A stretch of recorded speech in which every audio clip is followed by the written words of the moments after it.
नमस्कार। आपका अखबार के इस अंक में आपका स्वागत है। मैं हूं प्रदीप सिंह। तमिलनाडु की राजनीति में एक नए सितारे का उदय हो रहा है।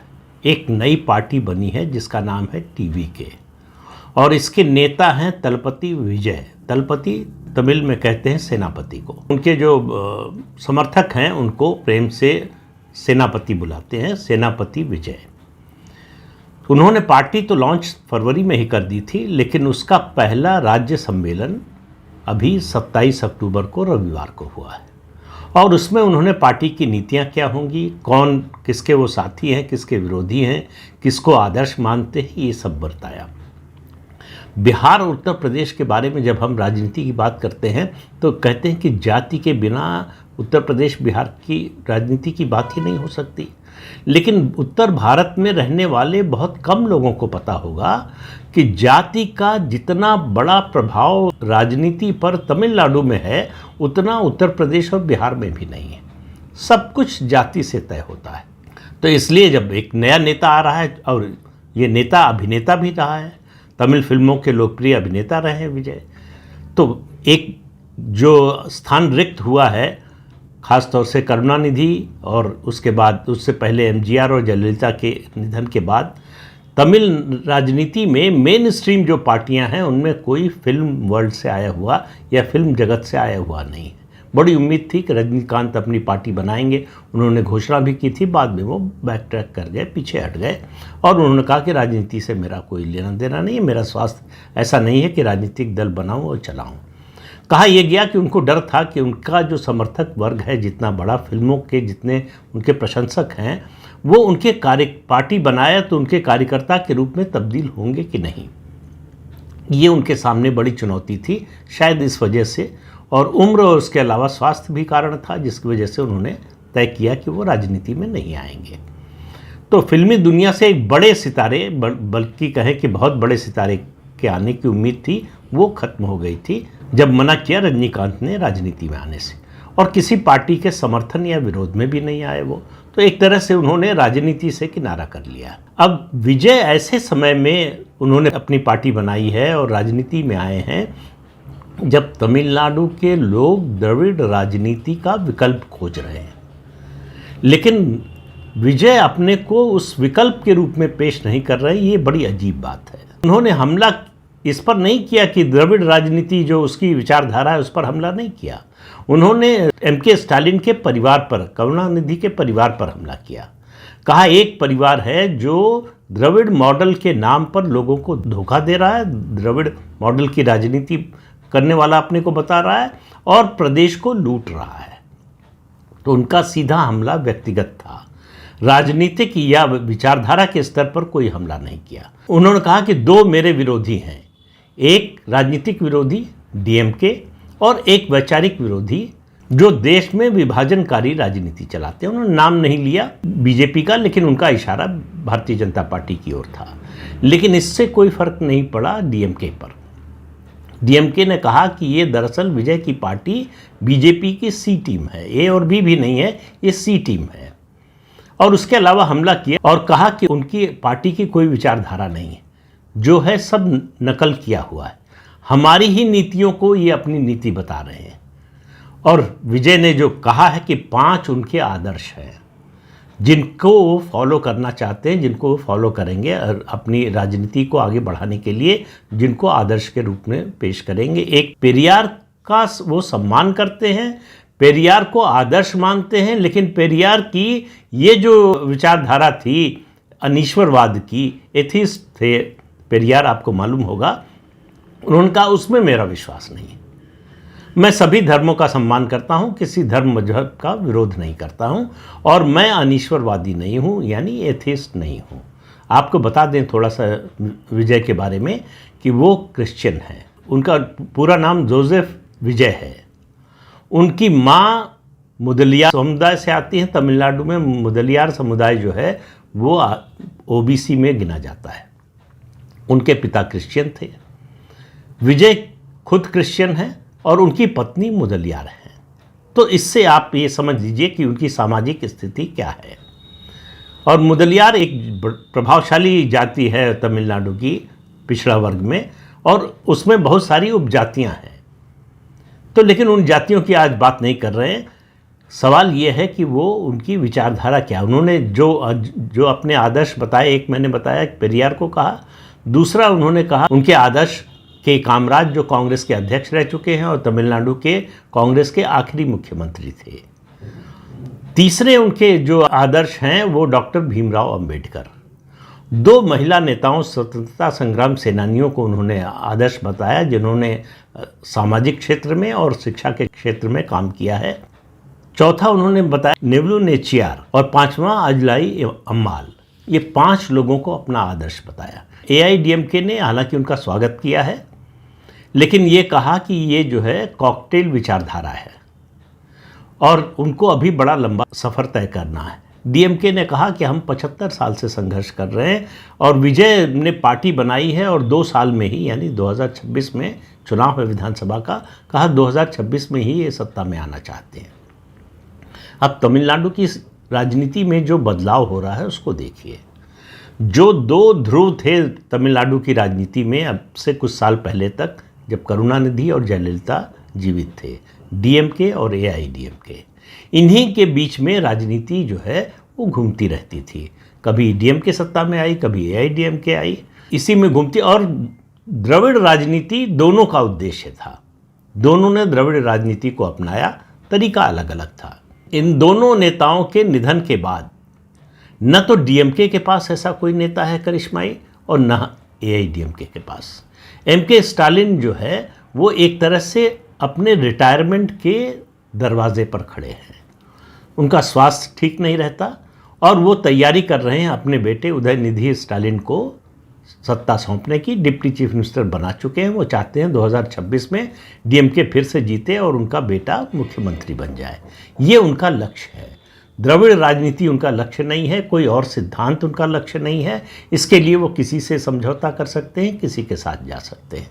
बीच बीच में हवा उड़ती रहती है कि वो बेटा अगर मुख्यमंत्री बनेगा तो उसका जो है मार्ग निष्कंटक हो और राज जो है ठीक से चले, इसके लिए वो बीजेपी से भी समझौता कर सकते हैं।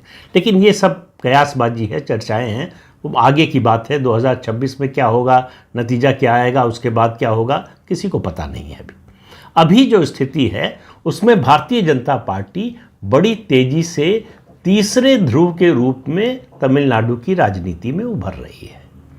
12% उसका वोट शेयर पहुंच गया है और तमिलनाडु की राजनीति में आपको मालूम है कि किसी पार्टी को स्पष्ट बहुमत नहीं मिलता। गठबंधन की सरकारें बनती है, चाहे वो डीएमके की हो चाहे एआईडीएमके की हो।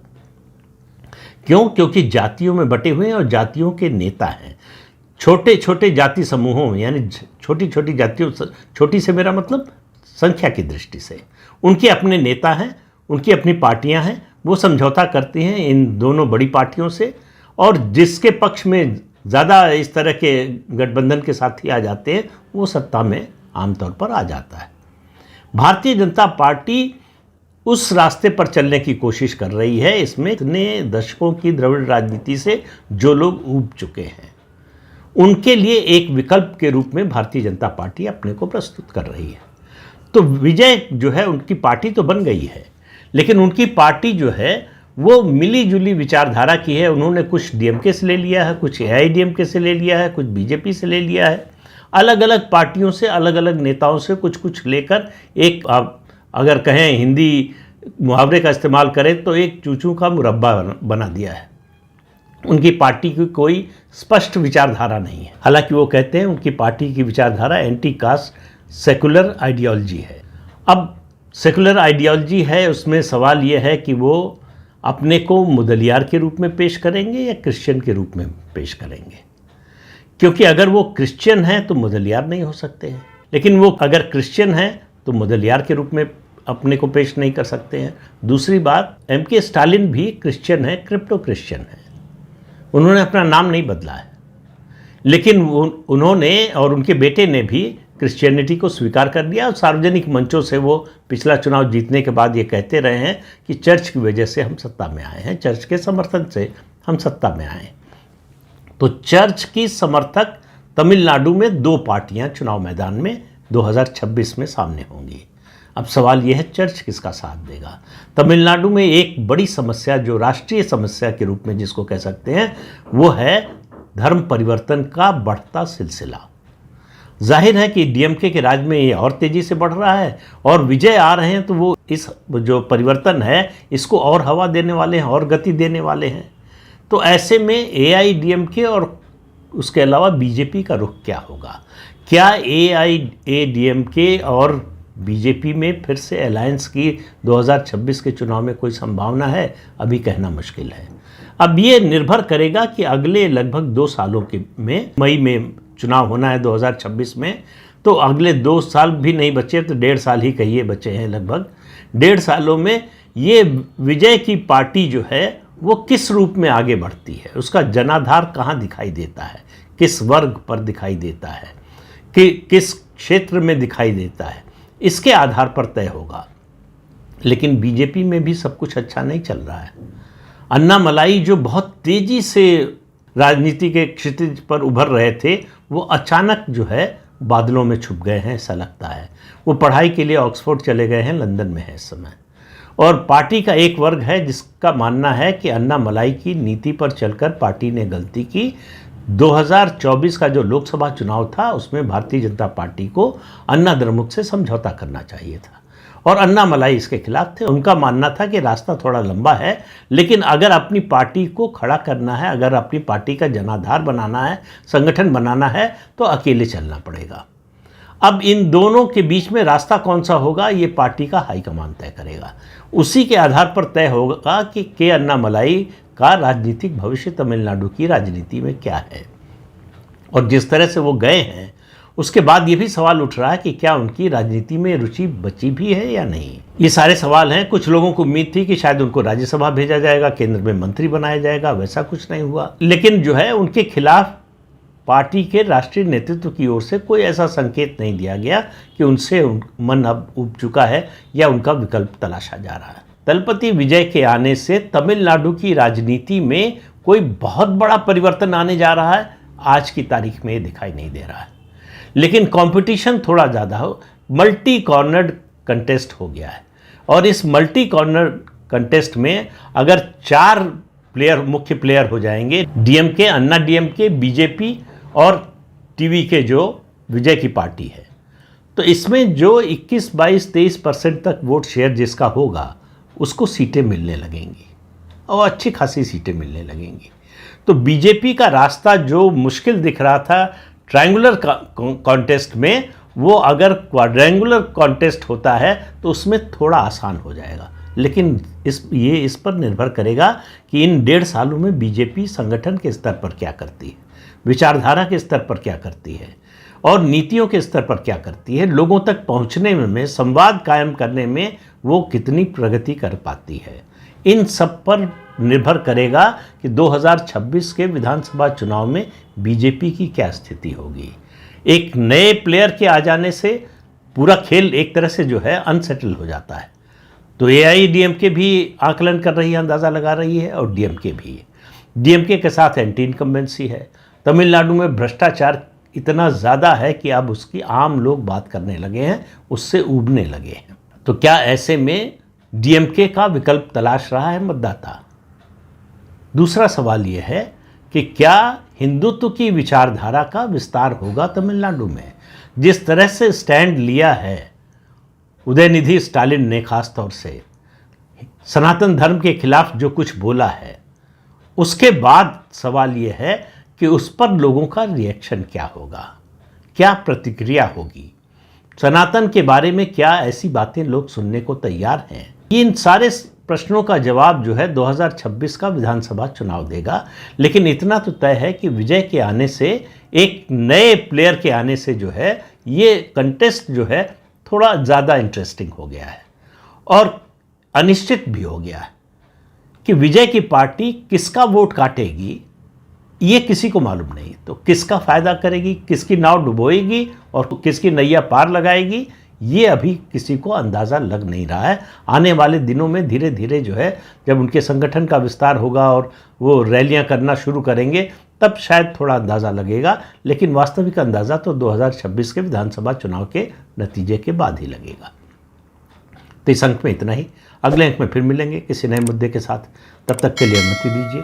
आपसे अनुरोध है कि ये चैनल देखिए, शेयर कीजिए, लाइक कीजिए और सब्सक्राइब जरूर कीजिए। नमस्कार।